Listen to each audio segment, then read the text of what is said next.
So Gary, at the beginning of the year you were very unwell, ended up in hospital. Could you tell us what happened? Well, it all started with a train trip to Sydney. Alexis wanted to go on a train trip. I hadn't been on one for yonks, you know. So we decided to go.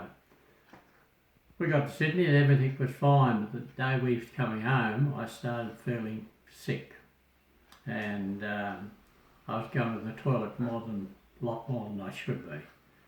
So we got on the train, and it was when the rain came in Werris Creek and it flooded Werris Creek. And the train, we had to get off at Muswellbrook because the train wasn't going to come any further, so we had to get on the bus. And I really started feeling real crook on the bus. I felt weak and, but we got home in any case and came home and sat back and relaxed a bit, and I was feeling a bit better. But it was on that night that I started to really feel crook. I was going to the toilet about every 5 minutes. And I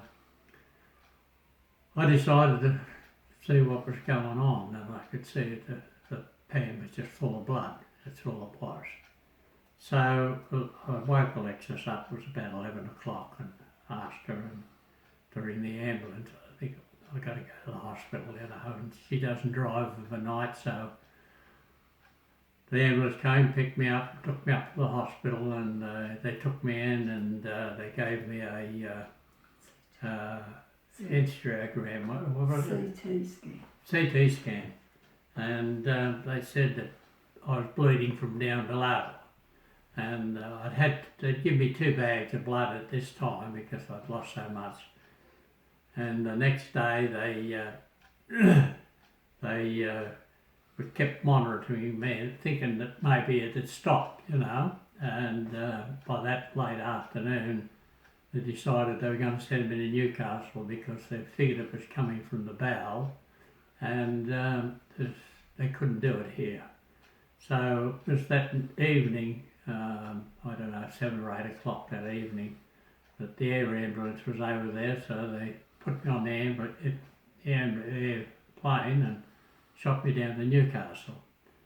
I got to Newcastle and they put me in, and they'd give me more blood by this time, and they decided that, they'd have to get a surgeon to have a look and read it up, so they took me up near the theatres, and they decided then they'd have to operate, and they all came around, the surgeon with his little entourage, and they're all talking away there, and they decided they'd have to do it probably the next day. But in between times, late that afternoon, Alexis had a couple of calls from some of the ladies from church, and Alexis told them, where we were and what was happening, so they said they'd pray for me, and they came in about 3:30, I think it was, and wished me down on the bed. They said, "You're going now." So I naturally thought I was going in for the operation there and then. I got down into this other place, and this younger doctor came out, and he said, "Well, I'll tell you what we're going to do. We're going to go up the groin and try to go round and down to where we think it is. And if we can see it, maybe we can cauterise it and stop it." But he said there's also the danger of me opening it more by trying to do it. And he said, so it's up to you whether you want us to do it or not. Well, I had been praying a bit at this stage while I was waiting down there, so I said, something just said, go for it, let's do it. So they took me in, plonked me on the thing, pardon me, and I could see then, I was praying pretty hard, and I could see this thing going up on they have a big television, as you probably know there when they're doing that, and you can see this little worm going up and through. And he said, "Oh, there it is, there's 2 of them." He said, "There's a large leak and there's a smaller one." And he said, "Well, we'll see what we can do." But he just come into it, and I seen him go into it, and he touched it, but did nothing. So then I was really praying hard. And he said, oh, it stopped. He said, and the small one stopped too. It was a little bit further on. He said, they both stopped. So he just waited and waited for about 15 minutes. He said, well, there's nothing I can do. He said, they're both stopped. So he came back out. It was quite a while before he said, well, there's nothing we can do. We just,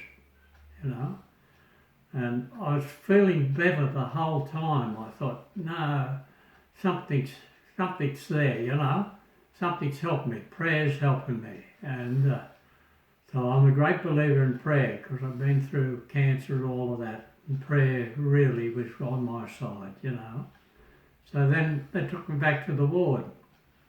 And it stopped. That was the end of it. It never came back again. And they said, well, I said, well, I'm turning 80 in a couple of days. You've got to get me out of it before then. So they did. They got me out on their 80th birthday and we came home and, prayer. Great believer in prayer. It's really, really something, Yeah.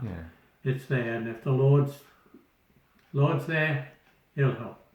If it's your turn. Thanks, Gary.